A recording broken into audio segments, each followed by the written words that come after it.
What's up, guys? Welcome back to MMA Prophecies, where I give you guys my fight predictions, betting tips, and analysis. And today I'm going to go over Alexander Volkanovski, UFC 298 versus Ilia Topuria. Starting with the prelims, and going to start off with Andrea Lee versus Miranda Maverick here. So Andrea Lee did not look very impressive in her last fight versus Natalia Silva, who's obviously very good, as you guys could see. But she also lost a split decision versus Macy Barber, who's actually pretty good. Vivian Araujo, I think that's a pretty bad loss. Right, she beat Cynthia Calvillo, TKO. Decent win there. Antonia Shevchenko, decent win. But she lost versus Roxanne Modafferi. You guys know she's not the most athletic. She lost versus Joanne Wood way back. So I'm going to take, Miranda Maverick. And the reason why is because I didn't like what I saw in that last fight versus Natalia Silva. She showed absolutely no heart. She just kept getting beat up and just didn't even come forward. It's not like she was getting knocked out. And at least Miranda Maverick, she's not the most athletic or powerful, but she's stocky. She knows how to wrestle. She knows how to strike a little bit. She knows how to chain things together and set things up. And then she goes ahead and goes for the takedowns. And she tries. She tries hard. That's what I like about this woman. She brings the fight. And that's exactly why I'm going to take her to win. Now, the odds say that she's a minus 185 favorite. Honestly, don't even mind it. Don't even mind it. But that being said, I don't know if I want to put money on her. You can never really, I don't really feel confident enough in her abilities, even though, she's shown to be the better fighter, to not get an upset. So I don't really like it, betting on it, but, feel free to do whatever you want. Next fight, Oban Elliott versus Valentin Woodburn. Valentin is definitely much bigger than Oban Elliott. Oban Elliott is only 5'11", 170. He's pretty decent at everything. Striking, wrestling, mainly wrestling. He just likes to grind you up against the fence, and he likes to make it tough. That's why the last 4 fights went to decision. Now, on the other hand, Valentin Woodburn is a super big, stocky guy. He's 5'8", usually fights at 185. He recently lost versus Bo Nickel, got knocked out pretty bad. That was pretty bad. But he's had 5 wins by KO, 2 by decision. He also likes to wrestle and grind people up against the fence and go for ground and pound. That's typically how he wins. That being said, just because he's bigger, I'm just going to go with Valentin Woodburn over Oban Elliott. I think they're both both decent at everything. Valentin, probably not going to be that good at striking, right? But he's a decent wrestler, and he's just, like I said, he's huge. So I would expect him to be the favorite here. Oban Elliott is actually the favorite, minus 310. Wow, I think that's kind of wide. I mean, we haven't really seen Oban Elliott face anyone, right, decent. I think that's super wide. I don't like that. I might take Valentin Woodburn, at plus 250. Actually, maybe not. I don't know. Yeah, I mean, looks decent. But next fight, guys, I don't like to bet on inexperienced fighters. Anything can happen. I like to bet on people who are established and have a good history of showing up and performing. Next fight, Josh Quinlan versus Danny Barlow. I'm going with Danny Barlow. Josh Quinlan is athletic. He's 6 foot, 175 pounds. Decent striker, not the best. He definitely got lit up by Trey Waters. Just wasn't adjusting. He just kept throwing single lunging punches and kept getting hit over and over again. He got hurt really bad eventually. And I don't like what I saw. I think he's going to have a lot of problems with Danny Barlow because Danny Barlow is also tall. He's 6'2", really good boxing, really composed, hits hard, takes his time. This kid's definitely been boxing a while, I could tell. And he's definitely going to be the better boxer in this fight. Josh Quinlan definitely needs to take this to the mat, or else he's going to be in a lot of trouble. And I don't like what I saw his last fight versus Trey Waters. He wasn't able to take him down at all. He wasn't able to chain the wrestling. So I think that's going to be hard in this fight as well versus Danny Barlow. All right, now the odds say Danny Barlow minus 192. We just haven't really seen him face good wrestlers or really prove himself with the wrestling, so I don't know if I would want to put that. I am pretty confident he's going to win, though, so bet at your discretion. All right, next fight, we got Ming Yang Zhang versus Brenson Ribeiro. I'm going with Min Yang Zhang. He just looks better technically. He's young, 25, looks pretty athletic. He's fought 22 times, which is a lot for his age. And he looks pretty strong. He's finished all 16 of his fights. So I really like that. 1, 2, 3, 4, 5, 6, 7. Wow. He's finished almost every single fight in the first round. All 16 of his wins came in the first round. So that's pretty gnarly. I'm going this. It does not go the distance because Ribeiro is pretty much the same thing. Look at this. 15 wins, all finishes. All right. And Min Yang Zhang, I think he's better all around technically. He's more athletic. He's a little bit more experienced, right? And he's younger.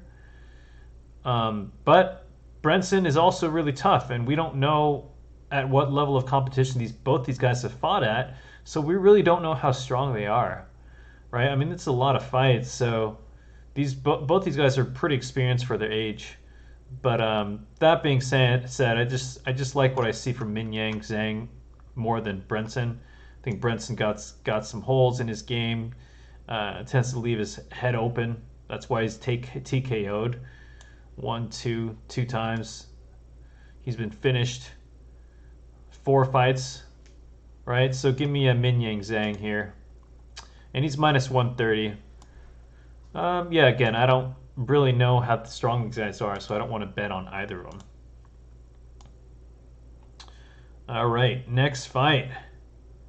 Rinya Nakamura versus Carlos Vera. Definitely going with Rinya Nakamura. This dude is really athletic. He's 28. He's young. He fights like an experienced fighter, right? He's got a good chain of kicks, punches, and then takedowns. He's really good on top. And then on top, he'll move from position to position to either TKO you or try to get off a submission, right? But I do like he's super athletic. I really like him. He hasn't lost a fight. And he's fighting Carlos Vera, who I believe is going to be a little bit smaller. Carlos Vera, I've seen him get out-wrestled in his last few fights. So I really don't like that, especially early on. You're going to be in a lot of trouble if you're getting out-wrestled by Rinya Nakamura. Plus, Carlos is a little bit smaller. Carlos is, mainly a jiu-jitsu guy. So he's only had 1 KO win in his career. Lost 2 fights by submission, rest by decision. This is going to be his UFC debut, right? And versus Rinya Nakamura, it's a tough debut, man. It's a tough debut. Plus, Carlos is 36 years old. Rinya is 28. So obviously not a lot of upside for the guy who's 36. And that's why he is a minus 1,200 favorite. Okay? Definitely not taking that. Next fight, we got Marcos Rogerio de Lima versus Justin Tafa. Yeah, I like this matchup. I like this matchup a lot. Marcos is a smart fighter. He likes to use his calf kicks, his hooks, and then he likes to go in for the wrestling. And he's got pretty decent cardio for his size. It's actually pretty good cardio. He's a pretty powerful dude, man. Overall, I'm pretty impressed from what I've seen so far. He put it on Waldo Cortez Acosta, right? Submitted Andre Arlovski in the first round. That's impressive. I like that. TKO'd Ben Rothwell. Love that. So he's a tough dude. He's going to be way more experienced than Justin Tafa here. He's going to have more weapons. Like I said, he can go to the wrestling, while Justin Tafa is primarily a kickboxer. And he's a super powerful guy as well. All of his fights, he's won in the first round, right? Except for the Austin Lane, that was an accidental eye poke. But yeah, he's been in the UFC for a little while, didn't have a lot of success, but has had more success versus Harry Hunsucker, who's not a very good fighter, Parker Porter, who's decent, right? And then Austin Lane. So this is a pretty big step up in competition for Justin Tafa, but he is dangerous, man. He's got really good kickboxing for his side. He can easily knock you out, as we've seen. He's got a ton of power. So if Marcos is not careful and he gets clipped, yeah, it can be lights out for Marcos Rodrigo de Lima. But I think, Marcos either wins by takedown, just beats him up. That's what I think his best path to victory is going to be, or he's going to get knocked out. That is how I see it. So the odds say Marcos minus 142 favorite. Honestly, I kind of like it. He's experienced. He's got more takedowns. You might hedge that by having Justin Tafa win in the first round, right? So I might look into that. Next fight, we got Amanda Lemos versus Mackenzie Dern. Now, I'm taking Amanda Lemos, especially after that last fight Mackenzie Dern had versus Jessica Andrade. She just looked very inexperienced on the feet, and she's been in the UFC and doing MMA for a little while now. Let's see, how long has she been doing MMA for? She's been doing MMA on and off for about, 8 years, you guys. 8 years. And her striking has not gotten better. So that's definitely something she needs to work on. Her power, she needs to hit the heavy bag. But she's 30 years old, and she's mainly a jiu-jitsu player. But she doesn't have good takedowns. The reason why is because she can't chain them together because she's not confident on her feet. She's really not confident, I'm telling you. Leaves her head straight up in the air. She got caught that one fight. So, she's beat some, let's see here. Yeah, she's beat some inexperienced fighters. But anyone else who was good or solid has pretty much destroyed her. And that's what I think Amanda Lemos is going to do. Amanda Lemos, I think, is actually better than Jessica Andrade. She's better. She's more technical. She probably has maybe better jiu-jitsu. She did get beat up by Weili Zhang, but she lasted the entire fight, and it's not like she really got hurt in that fight. Too bad. She just got out-wrestled. And I think if she's going the distance with Zhang Weili, I think she's going to beat, Mackenzie Dern. She's got better punches. She's got some power for her size. This little lady, 5'4", 115, 36 years old. She's a veteran at this point. She's got good jiu-jitsu. She knows how to wrestle too. So she's going to be, I think she's going to be better everywhere except for the pure submission. But I think Amanda Lemos can defend that. I mean, she wiped out Marina Rodriguez. That is a very, very impressive win to knock out Marina Rodriguez. That is her only loss, her only KO loss. So I love that. She submitted Michelle Watterson with the guillotine, right? She's finished most of her fights, 8 KOs and 3 submissions. Whereas Mackenzie Dern, 0 KOs, 7 submissions.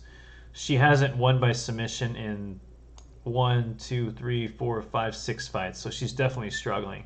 Definitely struggling. All right, so that is why I am taking minus 130 Amanda Lemos. I love it. I'm taking it. I'm taking it. This is not financial advice.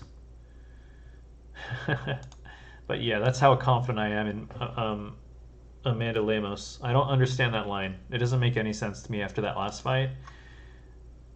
She should be like a minus 200 favorite at least. But on to the next one.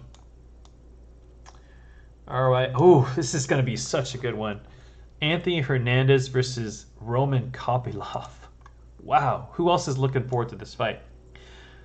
Who else is a fan of Anthony Fluffy Hernandez? This guy is an absolute savage. I'm telling you.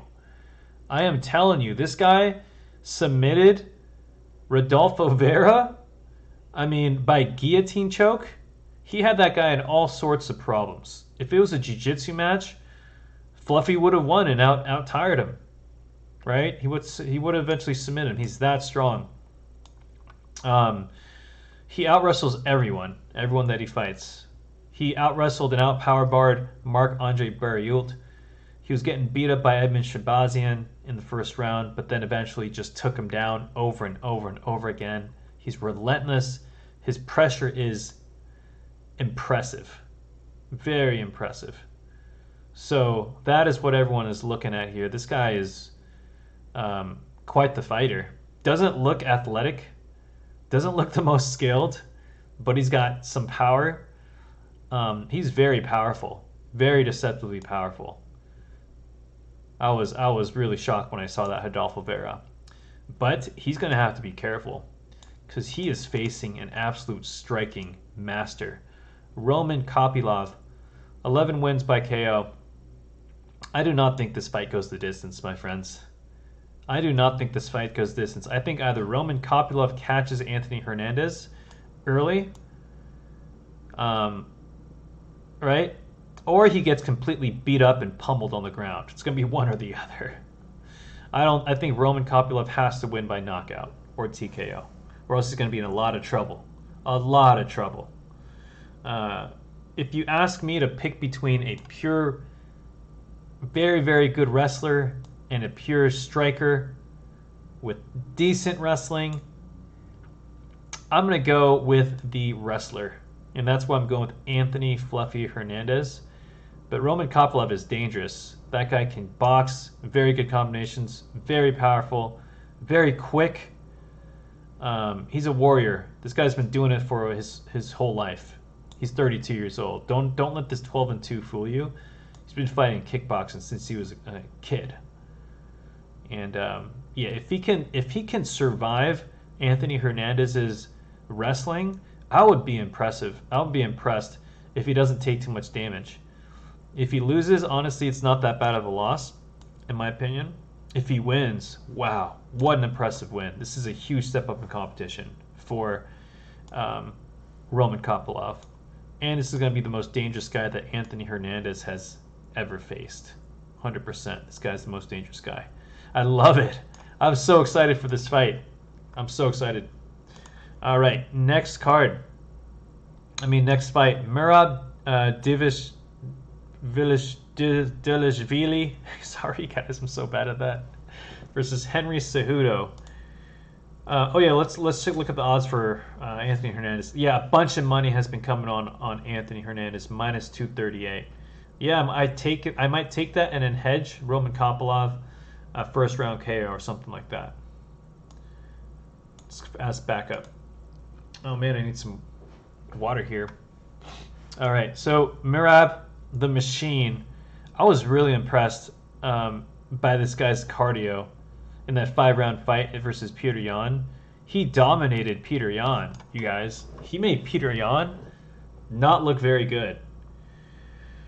I mean, his wrestling relentlessness, that 1, 2, 3, 4, 5 shot. He's got powerful strikes, right? Just because he's so active and so strong. When he's up close, he's got, the dirty boxing. And he's just so active. He's got such good cardio. Some of the best cardio I've ever seen. That's why they call him the Machine. And, it's going to be for Henry Cejudo. It's going to be hard for Henry Cejudo to come back versus Merab. Merab is in his prime. And he is ready, I think, to take on the bantamweight champion and potentially win. That's how confident I am in his abilities. Whereas Henry Cejudo is 37 years old, you guys. He's 37. That's crazy. He did a decent job versus Aljamain. He definitely lost that fight. I just didn't see a lot of striking, not a lot of confidence in that fight. right? If he was confident in his power and his striking, he would have really tried to take it to Aljamain. But it looks like that time is over for Henry Cejudo. And if the time is over, then I don't think you're going to beat Merab at this point in his career. I think Merab is bigger. He's 5'6". He's more muscular. He's probably going to have better cardio, better wrestling. Henry showed that his striking is, he couldn't even really lay any hands on Aljamain Sterling, and we've seen Sean O'Malley lay it on Aljamain, right? So I'm going to go with Merab Dvalishvili, and he's minus 218. I can see people, especially casual fans, taking Henry Cejudo at 1+180. Don't count out Henry Cejudo. Obviously, we've seen him in the past do really well, but this isn't the past. This is 3 years later where he wasn't really doing much. It's hard to stay out for that long and then come back and fight at the top. I think he needs to build himself up again. That's what I personally think. I could be wrong. Maybe he'll prove me wrong. But next fight, Jeff Neal versus Ian Gary. This is going to be a good one as well. I'm going to take Ian Gary. And the reason why is because he sets up his kicks well. He's tall. He's quick. He's got more weapons than Jeff Neal, whereas Jeff Neal mainly uses his left high kick, left inside kick, and then his boxing. If Jeff Neal could stay on the inside and back up Ian Gary and catch him with one of those hooks, oh my gosh, Ian Gary could be in big trouble, because Ian Gary tends to leave his head out there when he has guys up against the fence. He did that versus Kenan Song. He got caught and wobbled. But besides that, he's looked good. He TKO'd Daniel Rodriguez with the head kick. He's definitely got that head kick. Is going to be available versus Jeff Neal. Ian Gary's going to have a bigger advantage because he's taller. Jeff Neal, I don't think he's going to be able to knock out Ian Gary with the head kick. He's landed head kicks before versus tall guys, and he hasn't been able to do anything with it. But, man, the odds, plus 190, Ian Gary minus 230. I think there is value in Jeff Neal, because I think Jeff Neal is experienced enough to implement a good game plan versus Ian Gary. I think their best game plan is to back him up and use that boxing and pressure throughout the 3 rounds. And Jeff is going to have to dig deep and really win this, or else Ian Gary is going to light him up. But Jeff Neal has struggled versus taller fighters. We've seen him struggle versus Stephen Thompson. I mean, can't blame him for struggling versus Stephen Thompson. Shavkat Rakhmonov, right, struggled versus him a little bit. He even struggled versus Santiago Ponzinibbio, who is, much older now, 37, still very talented and tough, but he's obviously past his prime. So that was not a very good, showing. But he's looked pretty good overall since. He looked pretty good in the Shavkat Rakhmonov before he got KO'd. He actually looked pretty decent. That was by far Shavkat's toughest fight. And Jeff Neal took it to him. He rocked him several times. Versus Vicente Luque, he looked really good. That being said, he just hasn't been that consistent throughout his career, his recent career. Whereas Ian Gary has just been more consistent. He's the younger fighter. He's coming off more momentum. I'm going to take Ian Gary in this fight. Yeah, but minus 230, I don't like that. But yeah, I'm taking Ian Gary. All right, next fight, Robert Whittaker versus Paulo Costa. Robert Whittaker is still a very skilled fighter. Obviously, just one loss doesn't change a lot.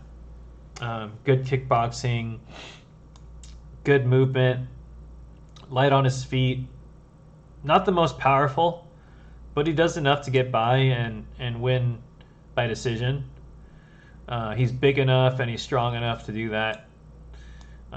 But if he's not careful, Paulo Costa can crack, because this guy can hit really hard. He's got 11 KOs, out of 14 wins. Although versus Luke Rockhold, it wasn't that impressive, honestly. I think he could have done a lot better and knocked out Luke. I think he was kind of managing his energy, which is what we see a lot. Versus Marvin Vettori, he just got beat up. Israel Adesanya kind of beat up, right? Just couldn't do anything. But before that, he was doing much better, and I believe his prime is kind of past. This was his prime. But yeah, I'm going to take Robert Whittaker. I think he could outpoint. I think that this favors Robert stylistically, because Paulo Costa's flat-footed. He kind of just stalks you, right? Whereas Robert Whittaker loves to be light on his feet and move in and out, you know? So I'm going to take Robert Whittaker. Now let's see the lines here. Robert Whittaker minus 250. Too wide in my opinion. I think he should be like minus 150, 175 or something like that. But yeah, I don't like that. Okay, next fight. Ooh, yeah, the main event, my friends. Alexander Volkanovski versus Ilia Topuria. Alexander Volkanovski, one of my favorite fighters of all time. Just so impressed with his how insanely good he got. Right? I mean, look, he look at this string of wins. Max Holloway, Brian Ortega, Max Holloway again, twice, Jose Aldo. I mean, he beat Max Holloway in his prime, that split decision. Right? That was Max Holloway in his prime. And he beat him. You know, he's looked impressive. He destroyed Yair Rodriguez. He almost beat Islam Makhachev. Right? Who knows? Maybe he would have knocked him out. I don't think so. But he did look impressive. Obviously, coming off a KO loss, though. And we've all seen in the news what Volkanovski has been going through. You know, he says he does his head in. Some mental health issues. Was drinking every day, 3 to 4 weeks straight. And then got back in there versus Islam. So poor decision made. This is going to be his toughest fight. And this, if there is a time to beat Alexander Volkanovski, the time is now. Because Ilia Topuria has not been fooling around. I can promise you, he has not been drinking for 3 to 4 weeks straight. And he is not coming off a KO loss. He is coming off a spectacular victory over Josh Emmett. 5 rounds. Super tough. Josh beat him up. Wasn't even close. Beat up Bryce Mitchell. Wasn't even close. Out-wrestled him. Jai Herbert came back through adversity. Ended up knocking out Jai pretty much early into that second round. Looked great versus Damon Jackson. Looked great versus Yusuf Zalal. Coming off a short notice fight. So he is definitely impressive. He's got extremely powerful striking, very good boxing, with a deadly mix of Greco-Roman wrestling, and he is exceptional at jiu-jitsu. He's got the full package. The only problem we've seen is he's just got caught by Jai Herbert like that one time. You know? But besides that, he has been caught, you know, but besides that, he's looked amazing. But that being said, how do you bet against Alexander Volkanovski? This guy is the GOAT of the featherweight division. I think he still has it. I don't think he's going to let that fight, you know, I think he's strong enough mentally and physically to bounce back and beat Ilia Topuria.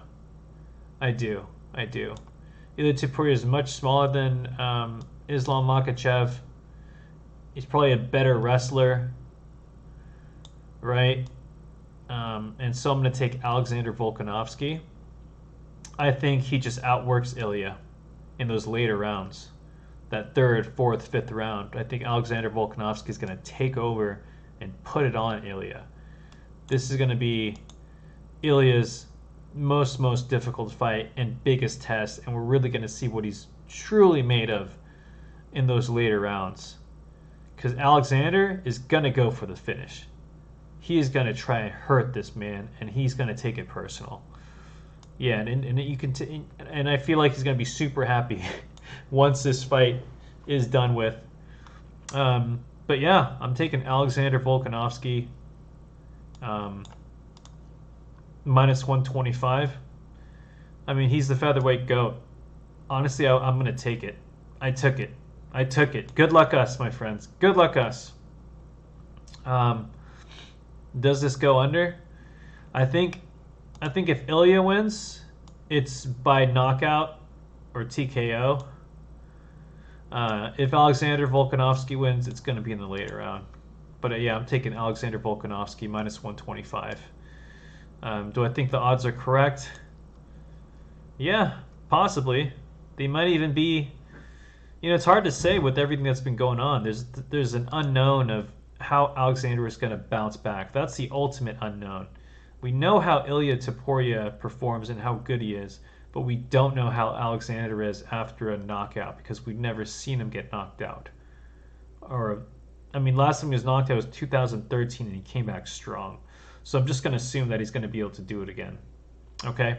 So that is those are my fight predictions for the next UFC card. If you guys like this video, hit the like and subscribe button. And until the next one, peace out, you guys.